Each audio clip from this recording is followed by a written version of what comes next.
એના પહેલા અત્યારે ગિરનાર ઉપર પ્રવાસીઓની ભારે ભીડ જણાય છે અને ઘણા લોકો રોપવેમાં પણ જઈ રહ્યા છે.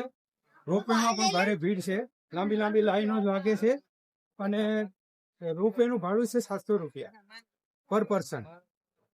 એટલે જેને ચાલી ના શકતા હોય 10,000 પગથિયા તો એ લોકો રોપવેનો ઉપયોગ કરી શકે.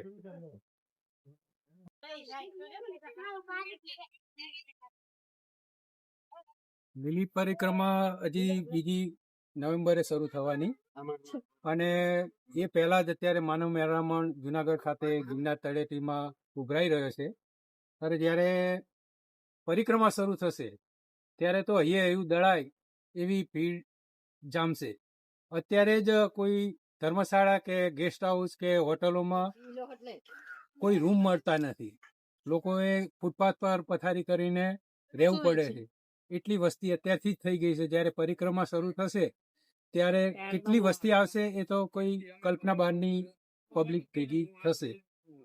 આ લીલી પરિક્રમા લગભગ 35 થી 36 કિલોમીટરની હોય છે. એ ગિરનારની પરિક્રમા કરવામાં આવે છે અને એ લીલી પરિક્રમા કહેવાય છે.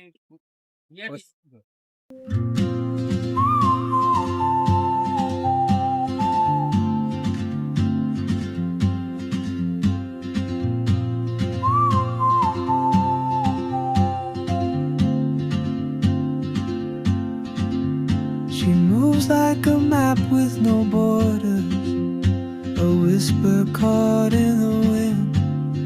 I see her boots at the corner cafe with a notebook and a grin. She's chasing skies I've never named while I stay